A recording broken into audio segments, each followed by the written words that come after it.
Okay, so get this. FL's dad, the absolute menace, would grind 1,000 butterflies into a fine powder every single day, then force her mom to slather it all over her face and body, before literally roasting her with huanghuali wood over a tiny flame. This wasn't a one-and-done facial, oh no. The powder had to solidify, then peel off naturally, and she had to endure this for a full 108 days to even be considered a success.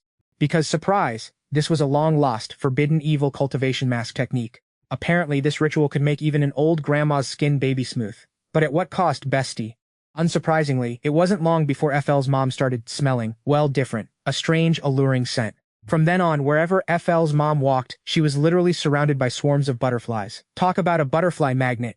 This whole bizarre human butterfly swarm phenomenon, of course, quickly caught the attention of some very important, high-ranking individuals. And guess what FL's dad did? To climb the ranks, he offered his own wife to a high-ranking official. Our girl's mom, obviously, protested. "I'm not going anywhere." His terrifying response, "If you don't go, I will kill your daughter." Our girl's mom, utterly helpless and cornered, had no choice but to be forced into agreement. My heart aches for her. Just one night later, that official had tormented her to such an extent she was a complete wreck, before discarding her and sending her back home like damaged goods. And in less than 3 days after that horrific night, FL's dad's appointment order for his promotion was officially issued. While FL's dad was absolutely over the moon about his promotion, Grandpa accidentally found out what happened and was so furious his existing illness took a severe turn for the worse. He passed away just a few days later, and FL's mom, reeling from 2 consecutive devastating shocks, also fell gravely ill. FL's dad, fearing more complications, hastily buried Grandpa, completely ignoring his wife's worsening health, and immediately left the capital to take up his new position. Talk about peak selfishness. On that bumpy road leaving the capital, FL's mom's illness only worsened, but her dad absolutely DGAF about her life or death, not even pausing for a single moment's rest. Our girl's mom gritted her teeth and endured, barely holding on, almost losing her life right there on the road. By the time they finally reached their destination, 2 months had passed. That's when FL's mom suddenly realized she hadn't had her period in 2 whole months. Internally, our girl's mom was absolutely terrified and didn't dare seek out a physician. But as they say, the truth always comes out. FL's dad finally figured it out and brought a physician to take her pulse, only for them to discover a clear pregnancy pulse. FL's dad, he was utterly humiliated, his reputation, his pride shattered, and his immediate thought, this bastard child absolutely cannot be kept. So, being the absolute trash ML, FL's dad immediately found a physician to prescribe abortion medicine. But the physician warned him that FL's mom's body was incredibly weak, and an abortion would be life-threatening. But FL's dad, the villain he is, completely ignored the warning and tried to force her to drink the medicine anyway. But FL's mom, unable to bear abandoning her child, firmly refused to drink the abortion medicine. "If you force me to drink this medicine," she threatened, "I will go to the capital and expose that man." FL's dad was absolutely furious, but even he didn't dare risk offending that powerful official. So he snarled, "Fine, I'll let you and your child live, but you can forget about being the main wife ever again. Voluntarily become my concubine, and I'll grant you a path to survival." The absolute audacity. A month later, to cement his new status, FL's dad married the daughter of a local wealthy official, and just like that, she became the new main madam.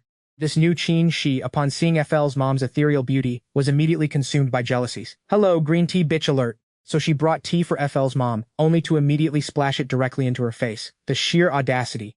FL's mom screamed in pain, but 2 of Qin Shi's maids held her down tightly on the ground. Qin Shi then went full villain mode. "I heard from the master himself. You're a flirtatious, stubborn hussy who cheated and got pregnant with a bastard. You should have been beaten to death.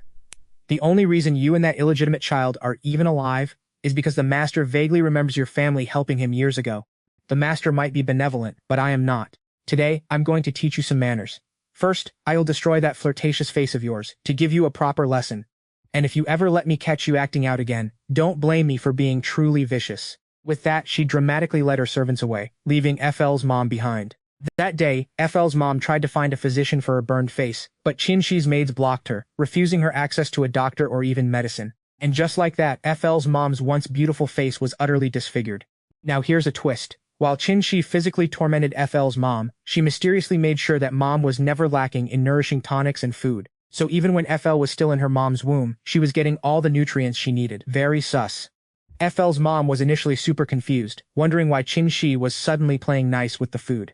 But then FL's mom started observing, and she noticed something super unusual. There was a new mama who had arrived all the way from the capital. And this particular mama kept specifically coming to examine FL's mom's pregnant belly. Even FL's dad, the pompous jerk, was bowing and scraping to this new mama, practically fawning over her. And then it clicked for FL's mom. This mama was probably a servant sent by that high-ranking official. So, Mr. Big Shot in the capital finally got the memo and sent a nanny to look after Mama's baby bump. And when Mama went into labor to pop out our girl, guess who was right there in the delivery room? One look, one gender reveal, and boom, she declared our newborn FL just a useless girl. Smush, the audacity. And just like that, the nanny vanished from the manor, taking all the good food and nourishing goodies with her. Seriously, what a queen of disappearing acts. Mama's postpartum confinement? Barely any food, just one measly bun a day. So little, she practically ran out of milk for our baby FL. Tragic, but also, plot twist in the making. Every single day, our FL was crying from hunger, while Mama was forced to work by that Chin Shi. No work, no bun, literally holding food hostage. Naturally, Mama ended up with a whole buffet of postpartum illnesses. Like, can this poor woman catch a break? 15 long years of this suffering. Our FL's childhood was basically a tragedy montage. And our Mr. Big Shot in the capital? Oh, he totally forgot about Mama for a whole decade and a half. Convenient, much? As for FL's nominal father, he went from kinda cautious to full-blown tyrannical jerk. Character arc goals, but make it evil. Got angry at work? Time to go home and beat up his kid. What a walking red flag. He'd literally be like, oh, you're that Big Shot's daughter? So what? I'll hit you, I'll scold you, and there's nothing you can do about it. Sir, calm down. Mama, being the true MVP, would just hug our FL tight, taking most of the blows herself. My heart, it hurts. After every beating, our FL would sneakily ask Mama, seriously, who is my real dad? The girl deserves to know. But Mama would just cry while putting medicine on our girl, never spilling the tea. The secret keeping is strong with this one. Later, our FL finally figured out her real daddy was chillin' in the capital. How? Because she'd see Mama secretly sending letters to the capital, begging her real daddy to bring FL back to live the good life. Not a single word about Mama's own suffering, but every letter, straight to the spam folder apparently. Crickets. Then one day, Mama burst into the courtyard, looking utterly panicked. She yelled, Qingwan, run, flee to the capital and find your real father, now. Our FL was shook. What's happened? She gasped. Mama, tears streaming, confessed she'd overheard her husband, and that Qin Shi plotting to marry our FL off to Song Tongpan's third son. Our FL's head spun. Song Tongpan, he was literally her stepdad's boss. Okay, so normally, someone like our FL wouldn't even register on their radar. But plot twist, his third son had actually passed away years ago. Apparently, Song Tongpan's wife was still heartbroken. Her son had no heir, so she was desperately trying to find a girl for a ghost marriage. Yes, you heard that right, a ghost marriage. And this Song Tongpan's wife? She had high standards, okay? Didn't want her dead son to be disrespected, so she wanted a legitimate daughter from an official family. Normal, respectable families wouldn't touch that with a 10-foot pole, even to suck up to Song Tongpan. And an official family? Forget about it. Word on the street was she even lowered her standards to a commoner's daughter, but still got rejected. Yikes. But guess who eagerly said yes? Our FL scumbag stepdad. Seriously, this man would sell his own kidney to suck up to his boss. No immoral deed too low for this guy. That night, Mama and our FL packed their bags, ready to pull off a great escape through the backyard dog hole. But plot twist, someone was already waiting outside. As soon as they peeked out, busted, big time. Of course, that Qin Shi herself led the ambush, catching them and throwing them into the woodshed. The drama. Before strutting off, Qin Shi gave them the ultimate icy glare. She basically hissed, oh, you don't want to play nice? Fine, suffer the consequences. Then she dropped the ultimate villain line. This madam will make sure you suffer so much, you won't be able to live or die in peace. Talk about unhinged. Staring into Qin Shi's cold, dead eyes, our FL's inner girl boss finally activated. Her thought, even if I die, I'm taking you two down with me. No peace for the wicked. Mama hugged her tight, whispering, don't be scared, my child. If they try to marry you off tomorrow, I swear, I'll risk everything to keep you out of that wedding sedan. Period. Our FL's jaw dropped. She immediately freaked out and said, nope. Mama. Mama, no. Don't even think about doing something crazy. I know your plan. The Liang dynasty law says if a parent dies, the kids have to mourn for 3 years and can't get married. So, if you... This was literally Mama's last resort, unhinged scheme. Mama just stayed silent, and our FL, terrified Mama was actually going to do it, hugged her so tight. The tension. They were left in that woodshed, starving for 3 whole days. On the 3rd day, the woodshed door creaked open. Our FL expected another round of beatings from Qin Shi and her stepdad, but instead, Qin Shi was suddenly all smiles and sweetness. Seuss! And her stepdad, grinning like he'd won the lottery. They were ushered back to their courtyard, where suddenly there was food and brand new clothes. Talk about a glow-up. But why though? But their starved, skinny bodies were practically drowning in these fancy silk clothes. It just looked kinda ridiculous, not gonna lie. And that's when her stepdad finally dropped the bomb. Qingwan, someone from the capital is here. Oh, and Qingwan, When you're all rich and famous, don't forget your dear old dad, okay? My mom and I heard that, and immediately knew something was up. But like, where have these people been for over 10 years? And why are they showing up now? When my mom and I were dragged in front of the Capitol visitor, my mom whispered, "It's that Queen Mama from all those years ago." And just like that, it clicked. She was the one who saw my mom have a girl and dipped, utterly disappointed. My mom took my hand and made us bow to Queen Mama. Queen Mama barely lifted her head, gave our girl a side eye, and then, with a judgy frown, she asked, "Ugh, why do you look like such a country bumpkin?" The moment those words left her mouth, my dad and Chin Shi looked super awkward. Meanwhile, my mom's face was fuming. "I'm not ugly, I just haven't had a proper meal in years. I'm thin and sickly."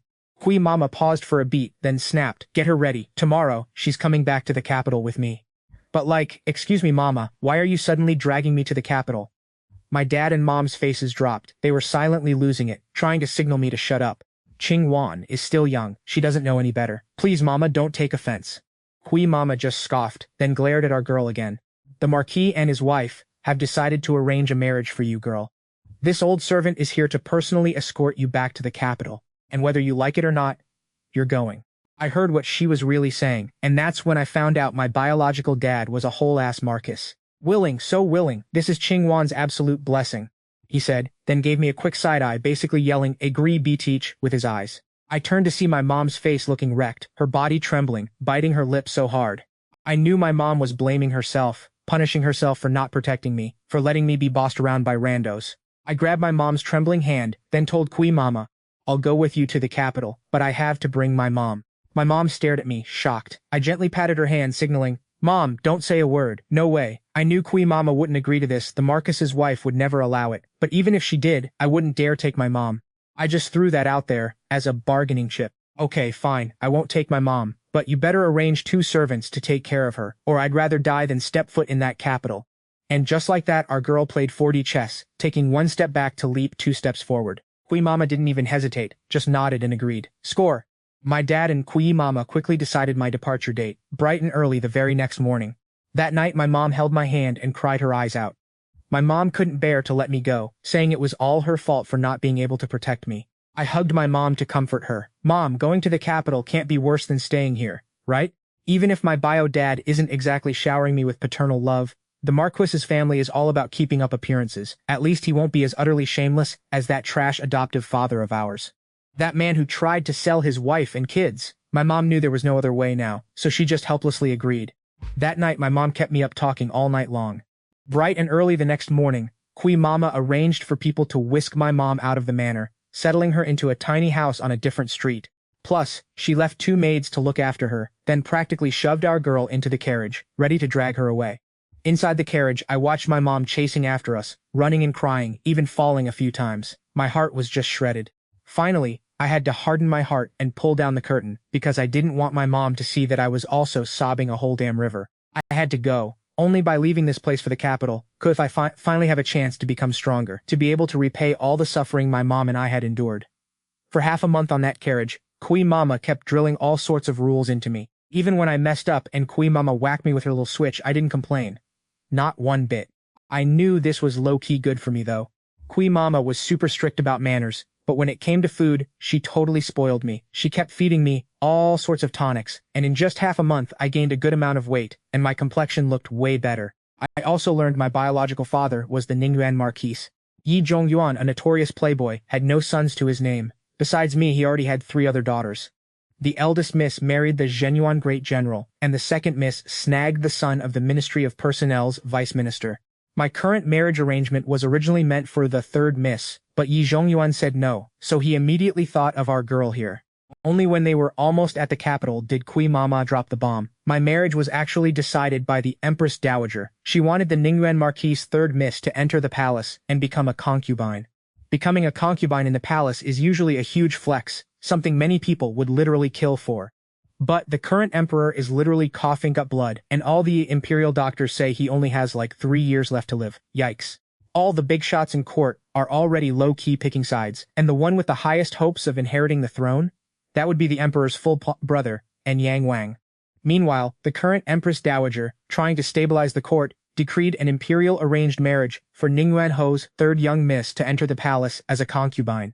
This move was basically designed to pull Ning Yuanho, General Zhen Yuan, and the Vice Minister of Personnel over to the Emperor's side. But plot twist, that cunning fox Yi Zhongyuan exploited a loophole to bring me back. So I became the third young miss, while his actual third young miss conveniently became the fourth young miss. And get this, the very next day after the Empress Dowager's decree, he married her off to Anyang Wang. At this point, the rice was cooked, and the Empress Dowager could only swallow her bitter pill and pretend it was sweet. And just like that, I knew exactly how dangerous my trip to the capital city was going to be. I'd fallen into a whirlpool of power struggles, surrounded by forces so massive they could crush me with a flick of a finger. But honestly, I was even more curious. Seriously, why did Ning Yuanho dare to go against both the Empress Dowager and the Emperor? Does this man have a death wish or what? I'd been in the Marquis' residence for 3 days, and aside from Nanny Kui and a few maidservants, I hadn't met anyone else, not even my biological father. And yeah, I could totally guess why he wasn't seeing me. But Ning Yuanho would rather marry his daughter to Anyang Wang than to the Emperor. It was clear he'd already started backing Anyang Wang. So for him, I was just a pawn on the chessboard. Half a month later, the grand wedding ceremony at the residence went ahead, at least for appearances, and the dowry was quite substantial too.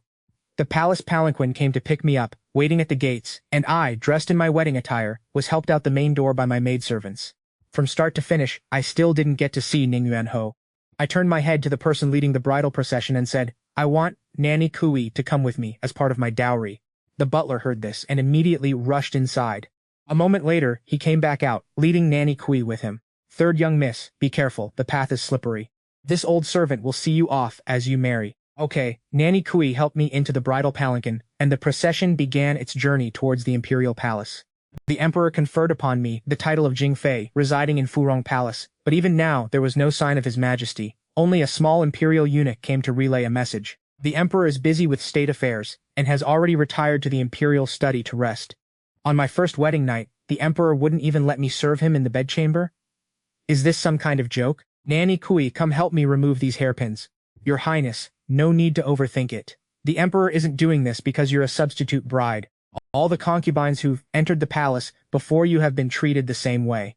I heard it's because the emperor and the Empress Dowager are currently beefing. Curious, I asked. Beefing about what? Nanny Kui was silent for a moment, before finally speaking up. Rumor has it among the common folk that the emperor isn't in good health and struggles to have children. Plus, the imperial physicians all say the emperor won't live much longer, so the Empress Dowager is worried and Yang Wang will ascend the throne. So she's been bringing all sorts of beauties into the palace for the emperor, just so he can pop out a prince and secure the succession. But sadly, even with all these beauties entering the palace, the emperor has never favored any of them, which of course led to more rumors that his body is frail, and he can no longer... At this point, Nanny Kui hesitated, not daring to say anything more. At this moment, I finally understood. The emperor probably felt the Empress Dowager was treating him like a baby-making machine, so he refused to touch anyone she picked. As for whether the emperor actually couldn't do that anymore, that wasn't really my problem to care about. As a newly entered concubine on the second day, I had to go pay my respects to the Empress Dowager. So I led Nanny Kui to Shukang Palace. An old maidservant walked out, not even bothering to glance at me. "The Empress Dowager hasn't woken up yet, Jingfei. Just kneel by the door and wait." I didn't say much, I just directly knelt down. That old maidservant saw that I was sensible, and didn't say anything more. Arguing at the gates of Shukang Palace would only make my situation worse anyway. Plus, it was clear the Empress Dowager already had ill will towards me, so arguing would be pointless. Of course, this ill will could be because of Ning Yuanho, or it could be because the emperor didn't come to my Furong Palace last night. But whatever the reason, I had to endure it. I don't know how long I knelt there. The gates of Shouking Palace creak open. Concubine Jing, enter. The Empress Dowager is awake, and your girl quickly bows in thanks. Alright, the Empress Dowager says Mama help her up and follow that Mama inside. The Empress Dowager is perched on her soft cushion, and our girl can't help but notice the dark circles under her eyes. Looks like someone isn't getting her beauty sleep. RML, the Emperor, has a nasty cough, and the Empress Dowager has been pulling all-nighters with medical texts, clearly for him. The Empress Dowager raises her head, gives our girl the once-over, then wrinkles her brow. She looks, alright I guess, a bit too skinny and frail though. This concubine humbly accepts the Empress Dowager's wise words. About Ning Yuanho's little deception, I won't hold it against you for now, but I don't care who you were before. You're in this palace for one reason, serve His Majesty well. Bear an heir for the imperial family, you have exactly 1 month. Don't mess this up. Our girl's brain immediately goes, wait, why 1 month? But obviously she can't ask, so she bows politely and exits Shukang Palace. The second she steps out of Shukang Palace, Mama Thoi leans in. My lady, you have to get the Emperor's favor ASAP. This old servant did some digging this morning about all the beauties the Empress Dowager has brought in over the years. Aside from the ones His Majesty sent away himself, anyone who failed to secure a bedtime visit within a month was deemed useless by the Empress Dowager and personally kicked out. It all clicked for our girl then. That's why the Empress Dowager said 1 month. But hey, if that's the game, our girl's gonna play to win. As she carries a food box to the imperial study, our girl sees all the little eunuchs and palace maids trembling by the door. Before she can even ask, a loud roar erupts from inside. Imperial brother, you're planning to empty the national treasury for disaster relief. What about this prince's military provisions? Mama Thoi flinches at the voice, then quickly whispers to our girl, that's Prince Anyang. Our girl frowns. Now that she thinks about it, Prince Anyang's reputation precedes him, like thunder in the ears. Word on the street is, the late emperor originally wanted to pass the throne to Prince Anyang, but he was fighting on the border and couldn't make it back in time. By then, the rice was already cooked into congee, so they just had to crown the current emperor. Then another voice cuts in, disaster relief cannot be delayed, otherwise countless commoners in Liangzhou and Shenzhou will perish. The border war can be temporarily put on hold. That's our ML, the emperor. Prince Anyang's voice suddenly spikes. Imperial brother, are you perhaps making this decision out of jealousy for this prince? Prince Anyang's words clearly hit a nerve, because the emperor erupts into a violent coughing fit inside. Our girl subtly frowns. The tension is thick enough to cut with a knife. Mama Thoi, looking stressed, tries to pull her away, but our girl doesn't budge. Instead, she turns to a corner, kneads 2 lumps of mud into cakes, then carries her actual snacks towards the imperial study.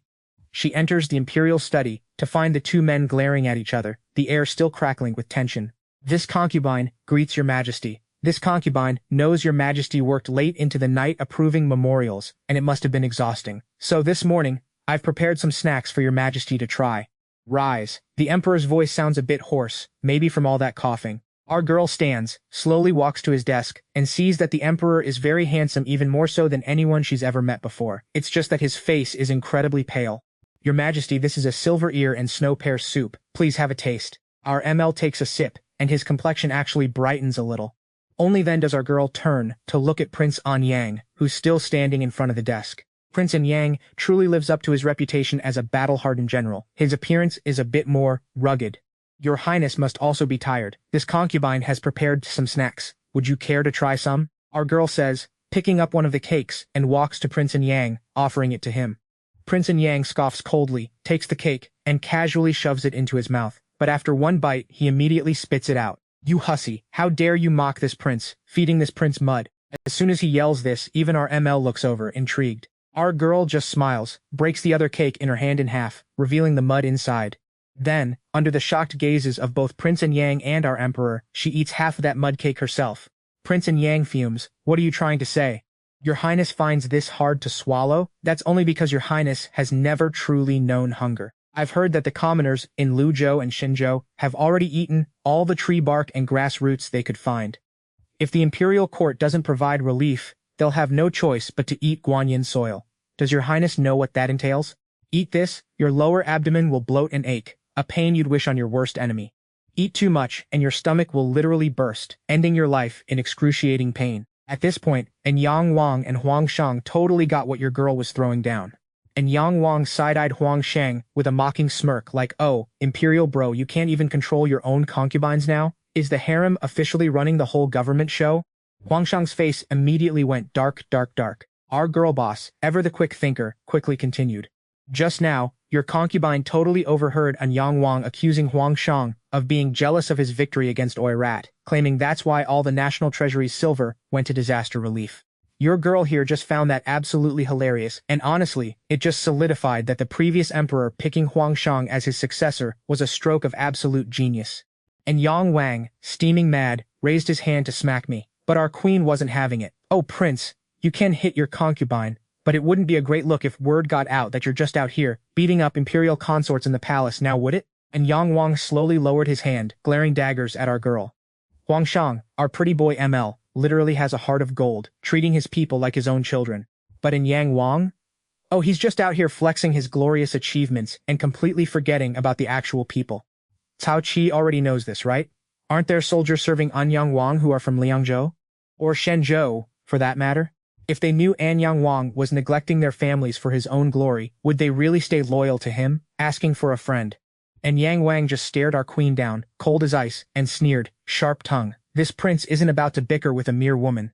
Then he turned to Huang Shang, huffed, Imperial bro, you really snagged yourself a good concubine, huh? Your little brother is out. And with that, he dramatically flicked his sleeve, and stormed out. Only then did our girl finally let out the breath she'd been holding, and collapsed onto the nearest chair. Oh, so sharp-tongued a second ago, and now you're all scared? Your girl was shaking just now for real. I wasn't even entirely sure it would work, but hey, at least I knew I wouldn't actually die, right? That's good enough for me. Basically, this whole gamble totally paid off. So, why all that talk? Was it because he was bullying me? Your concubine just wasn't feeling the vibe, Your Majesty. Wang Shang's face was straight up stunned for a sec, then he just burst out laughing. Wait, who even dares to bully your emperor? Huang Shang then bravely put that mud pie straight into his mouth. One bite, and he was already scrunching up his face. Our pretty boy ML was genuinely baffled, like, how in the actual hell did this girl just eat that dry-ass mud a minute ago? Wait, did you actually eat mud? Nope, just messing with Anyang Wang, Your Majesty. Wang Shang was caught between laughing and crying, but our girl kept going. Back when I was a kid, if there was nothing to eat and hunger got too real, we'd just munch on tree bark. Elm bark is actually low-key good. You peel off the tough outer layer and the inside, it's even a little sweet. I said this all so casually, but I caught a flicker of something different in Huang Shang's eyes.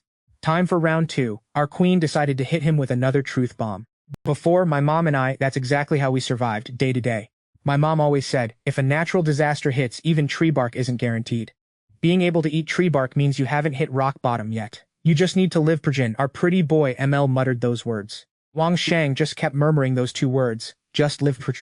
A moment later, he lowered his voice, asking, so, why'd you even come to the palace then? Our girl looked up at Huang Shang, dead serious. Your concubine wants your majesty's absolute favor, because that's the only way I can survive. Huang Shang definitely knows my whole backstory, so being upfront about my needs, that's actually my best bet. Huang Shang mused, you want to live a good life? I could just pull a classic move and send you out of the palace, just like previous consorts, to live day to day with your mother. Your Majesty, those other consorts, they all had families to fall back on, to protect them. They could leave the palace and live a good life with their people. But your girl? Not so much. If your concubine and my mom left the palace, we'd literally just not survive. We have no way to protect ourselves. Anyone could just step all over us.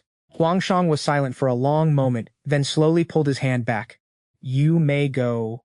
The second our girl stepped out of the imperial study, the Empress Dowager immediately sent someone to summon her. The Empress Dowager looked at our okay, not gonna lie, I haven't misjudged her. Our girl is a real gem. Heard you dragged Prince and Yang through the mud? Good for you, sis. You literally made me beam with pride. The Empress Dowager always goes on and on about Prince and Yang's arrogance, and how the Emperor just lets him get away with it. So I just laughed along, occasionally chiming in with a yes queen. Today was risky business, but the payoff? Chef's kiss. Empress Dowager's vibe towards me is totally better now. And get this, the Emperor actually remembered me, period. As long as I keep hustling, my girl still got shut. Back at the Dongyuan estate, old Nanny Kui was like, my lady, that was a little spicy today. Marquis Prince and Yang totally tries to set me up, plain as day. You just went and beefed with Prince and Yang, my lady. The Marquis, he's gonna be big mad. Nanny, I'm literally just a discarded pawn on this chessboard anyway. So why TF should I care about Yi Zhongyuan? The Marquis and his madame have always doted on fourth miss. That girl's got a nasty temper, and she's married to Prince and Yang. You just cussed out Prince and Yang today, my lady. The Marquis won't say squat, but fourth miss? Oh, she's gonna be fuming. Girl, I know, okay? Old Nanny Kui, ever supportive one, just give me a gentle heads up. Just nod, keeping cards close to my chest. That night, the Emperor still didn't call me to warm his bed, but like, duh, you can't rush these things. Old Nanny Kui, bless her heart, was low-key asking around. Back in court, they've been beefing for days about the relief for Liangzhou and Shenzhou. But get this, over half the big shot officials finally agreed to send aid first. Prince and Yang was of course all Bin's drama. And honestly, this tea had me kinda shook. Everyone swore Prince and Yang had mad support from the court officials. But this just screams that the Emperor is the real people's champ. Day 4 rolled around and still no Emperor. But guess who did show up? Fourth miss from the Ningyuan Marquis's estate. Prince and Yang's current consort, Ye Yingqiu, sent an invitation to the palace, claiming she wanted to pay her respects. But let's be real, sis was here to pick a fight and settle scores. I got up and had the people escort her to the imperial garden. We're not doing this in my living room, honey. And what do you know? Ye Yingqiu saw me, and not only skipped the bow, but also served me some serious stink eye. Prince and Yang's consort, you wanted to see his consort? What the tea, sis? Ye Qingwan, did you just talk to me like that for real? Don't think just because you're chilling at palace now, you're suddenly better than everyone else. You're literally just my dad's bastard kid, nothing more. Prince Yang's consort, you better watch your mouth like, right now. This is the Imperial Palace, not your little Prince Yang's playground. Hey Qingwan, so you're in the palace now? I heard the Emperor hasn't even given you the time of day. Without our Yi family from the Ningyuan Marquis' estate, you're literally nobody. Oh, and I heard Ma is still chilling in Kengzhou. And after this consort will definitely make sure she gets special care. You wouldn't dare. Yi Yingqiu, totally triggered by my death glare, raised her hand to slap me. The audacity. I totally could have dodged it, but girl, I didn't. Because I knew someone was low-key watching our drama unfold. I took that slap like a champ, even though half my face went numb instantly. Consider that slap a lesson, darling. With that, she spun on her heel straight off. Old Nanny Chi rushed forward then, all like, my lady, are you okay? I tried so hard to hold it in, making my eyes all red and watery, pretending to fight back tears, while somehow managing a tiny fake smile. I'm fine, let's just head back, and seriously, don't breathe a word of this to anyone, capiche? I turned and walked away, Nanny Kui trailing behind, and I could totally feel those eyes burning a hole through my back. Everything I need to do, done and dusted. Now, whether it work or not, guess we'll just have to wait and see if I get to catch some early Z's tonight. Listening to the cricket simp outside. Just when I was about to call my whole plan a flop, I heard hushed whispers coming from the courtyard outside. The girl knew she'd probably pull it off, so she tried to keep her cool up vi. Thinking back to all the struggles me and my mama went through, my eyes just started leaking, no cap. Suddenly, the blanket flips open. Our girl pretends to be startled, instinctively shrinking back, only to see it's His Majesty, the Emperor himself, who's holding back the covers. He sees her tear-streaked face, and honestly, even our stoic Emperor is a little stunned by the raw emotion. It's nothing, Your Majesty, she whispers, just a bad dream. Our Emperor doesn't say a word. Instead, he reaches out, gently caressing her left cheek. Does it still hurt? He asks, his voice surprisingly soft. And just like that, the tears our girl had been desperately holding back finally spill over. She throws herself into his arms, letting out all the pent-up grievances she's been carrying. Why do they bully me? Why does everyone bully me? All I want is to live. What did I and my mother ever do wrong? Why can't I even have that one simple thing? Apparently, our Emperor has hacked every day after reviewing and endless memorials when he gets tired. He takes a stroll in the Imperial Garden around Shan hour, which means today's dramatic showdown with Yingqiu. Yeah, that was 100% staged by our queen. And the only audience she cared about? His Majesty, seeing a weak, crying woman getting slapped and having her life threatened. She's his woman now, right? What kind of man could just stand by and not care? After a sleepless night, our girl plan officially worked. She successfully attended His Majesty, become consort in every sense of the word. The next morning, as the old maid helped her with her makeup, it was clear she knew everything. While she might not know all the juicy details, as an outsider, she definitely picked up on some things. Your Highness, using Enyang Wangfei like that, aren't you afraid this old servant will tell the Marquis? You can tell Yi Zhongyuan, our queen replies. I wasn't planning on hiding it from him anyway. Didn't your highness ask this old servant to accompany that day precisely so you could conveniently contact the Marquis? Our queen nods. That day, going together, there would definitely be Ye Zhongyuan's people watching. Instead, it's better to have you, Mama, go along. At least you're a good person. Mama, you can tell Ye Zhongyuan that Anyang Wang might ascend the throne, but only if His Majesty truly kicks the bucket soon and has no heirs. But the variables are too wild right now, so picking side too early is a huge no-no. Tell him to think very carefully. Also, I don't like my mother being bothered by anyone. Tell Yi Zhongyuan to properly punish Yi Yingqiu. That's my absolute limit. No one, and I mean no one, gets to touch her. This old servant will relay your highness' words.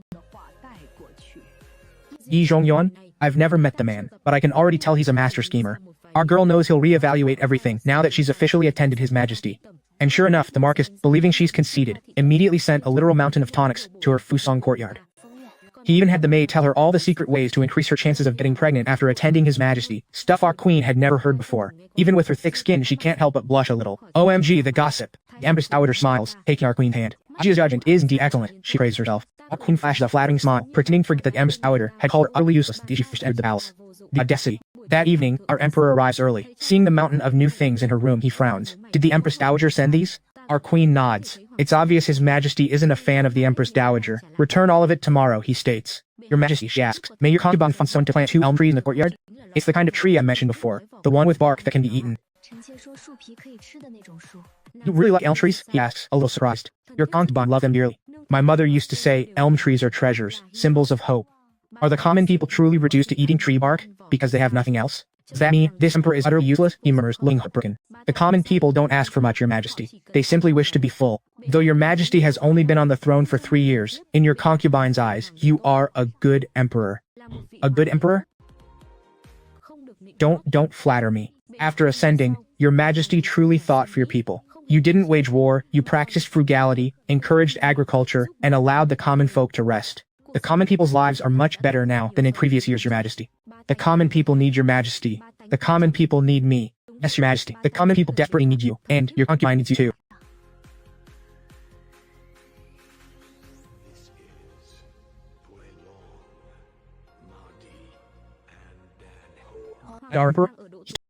Our emperor was coughing up blood, especially after the imperial physicians told him he only had 3 years left, so he started feeling like everyone was just waiting for him to drop dead. But your girl, she made sure to emphasize all this, letting his majesty know that the common people still needed him. Flexes.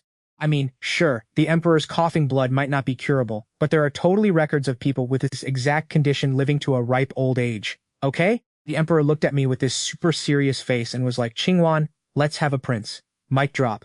A month later, our simp ML started visiting my Fusheng residence every few days, and trust me, the whole harem and everyone with sketchy intentions in court totally noticed. And who's the first one to make a move? None other than the Empress Dowager. Gasp. She didn't stop the emperor from coming to my Fusheng residence, but she totally sent other beauties to the imperial study to offer soup. Her intentions? Crystal clear, sweetie. But guess what? Our ML had all those beauties sent right back to their own residences. He's loyal. After that, the emperor himself went to the Empress Dowager's Shaokang Palace. I don't know what exactly went down, but those beauties started getting kicked out of the palace one by one. Shade. As for all this drama, your girl was totally playing dumb. The harem was temporarily stable, for now. Meanwhile, Yi Zhongyuan had his wet nurse send a message saying he wanted to meet me. What's he up to? Your girl was actually pretty curious.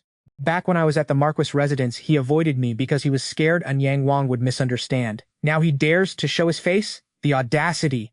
3 days later, Ye Yingqiu sent another invitation to the palace, saying she wanted to come greet me. Yeah, right. But I knew it was definitely Ye Zhongyuan coming. Ye Zhongyuan disguised himself as a eunuch. He told Ye Yingqiu to leave, then looked at me and said, First time meeting, my child. Have you been living well all these years? Such a fake out. I let out a contemptuous chuckle. How have I been living all these years? Does this man seriously not know? Is he trying to pretend to be a doting, caring father right now by asking that? Walking red flag alert. Ning Yuan Ho, what brings you to my humble palace? Spill the tea. Calling him Ning Yuan Ho was enough to show my attitude and confirm one thing for me. He then said, I can guarantee that you and your mother will live the rest of your lives in luxury. Sure, Jan. I gave a small laugh. This man is truly nothing if not practical. Just tell me. Find out how much longer the emperor's health will hold up. So, the Marquis has firmly chosen An Yang Wang already, huh? Gotcha. Yi Zhongyuan didn't care if I'd been serving the emperor multiple times or if I'd given birth to a prince. He only cared about how much longer the emperor would live. Clearly, he's already decided to back An Yang Wang. What a snake! Yi Zhongyuan didn't answer me directly, but instead changed the subject. Don't worry about anything else. Just find out this information, and I can guarantee that after An Yang Wang ascends the throne, you and your mother will live in luxury for the rest of your lives. After Yi Zhongyuan left, it finally clicked why he'd directly chosen An Yang Wang. He wants Ye Yingqiu's child to become the future emperor. OMG, the audacity. If the emperor really kicks the bucket, I'll be useless, and Yi Zhongyuan will definitely turn ruthless. Yikes. As for the emperor, even though he has that coughing blood condition, judging by his current state, there's no way he only has 3 years left, like those imperial physicians claimed. Sus. But I'm definitely not telling Ye Zhongyuan any of this. Days passed, and both the court and the harem were surprisingly peaceful. Until one day, I felt super nauseous and realized my period was a whole month late. Wait, is she actually? The news of my pregnancy swept through the entire court and harem like a hurricane. Chaos ensues. The first person to arrive was the Empress Dowager. She said, From now on, you must be careful. I'll replace all the servants in your residence. We absolutely cannot let anyone with evil intentions scheme against you. Whoa, plot twist. These 3 imperial physicians are the best in the Imperial Medical Institute. They'll stay in your Fusheng residence, taking your pulse every day to ensure your safety. Anyone who brings you anything must let these 3 physicians examine it first. The emperor arrived only after court adjourned. He looked at my belly a bit awkwardly, and after a moment finally managed to say, I'm about to be a father. He's so flustered. Ah! At that moment, he didn't look like an emperor holding the world in his hands at all. He looked like an innocent, goofy teenager. My heart. We're going to have a child. From now on, it's not just me who needs you, but me and our child. Securing the bag. The emperor gently hugged me, saying, Rest assured, I will protect both you and our child. Aw, pure diabetes-inducing fluff. Naturally, I was happy about the pregnancy because it solidified my position, but I knew this baby was definitely messing with a lot of people's plans. Oops. 3 days later, Ye Zhongyuan sent his wet nurse to tell me to find a way to get rid of this pregnancy, because now my Fusheng residence was so heavily guarded, He basically had no chance to make a move himself. The idiocy of this man. Plus, and Yang Wang isn't even in the capital right now, so Ye Zhongyuan wouldn't dare make a move. He's not that ballsy. After hearing this our queen's face went a little pale. Your Majesty, a single arm can't twist a thigh, and this pregnancy will bring you grave danger. If the Marquis gets angry, he might even lay hands on your mother. Right now, and Yang Wang knows you're pregnant, and is gathering a massive army to return to court. This might just be a full-blown rebellion. Our girl boss clenched her fists so hard her nails dug into her palms. I have to keep this baby. If I don't, Ye Zhongyuan might just go full scorched earth on me and my mom, trying to luck the grass from its roots. Otherwise, with the Emperor's unhinged favoritism for me, I might just end up with a second baby anyway. Third, if I keep this baby, Ye Zhongyuan actually wouldn't dare to make a move. Even if he kidnaps my mom, it's just to threaten and control me. But what really worried me was, isn't Yang Wang returning to the capital bad news for our emperor? Our queen brushed off Ye Zhongyuan's threats and had her people keep a hawk eye on Yang Wang's every move. If Yang Wang enters the palace, I need to know stat. After a month of nail-biting anticipation, one afternoon, a little eunuch came running, and Yang Wang has entered the palace. Our girl boss wasn't about to waste a second. She immediately ordered her sedan and rushed to the imperial study. And who did she bump into? And Yang Wang himself, walking out, clearly just finished with our emperor. And Yang Wang saw her approaching, and his eyes immediately zeroed in on her belly. Our queen instinctively covered her belly, and a wave of nausea hit her like a truck. Ever since getting pregnant, she's been super sensitive to smells. Her nose was basically a bloodhound. And in Yang Wang, he reeked of wine. It was super faint, but enough to make her want to hurl. And Yang Wang flashed a weird, almost unsettling smile, then casually spoke. Congratulations, Your Majesty. Prince, you've returned victorious. This queen also congratulates you, Prince. This queen still needs to see the Emperor, so I won't bother Your Highness any further. And with that, she peaced out. Inside the imperial study, she found our Emperor approving memorials, and he looked surprisingly calm. Clearly, no arguments had broken out just now, which brought her some relief. But as she got closer to our Emperor, she caught a faint whiff of wine on him too. And get this, it was the exact same faint wine smell as Yang Wang had earlier. After chatting with our Emperor for a bit in the imperial study, she headed back to her Rongwan palace. But something felt off. Just then, Kui Mama walked in with even more tea. The Marquis sent another letter. And Yang Wang would be in the capital for at most a month, and if our queen didn't get rid of the baby, she'd face the consequences herself.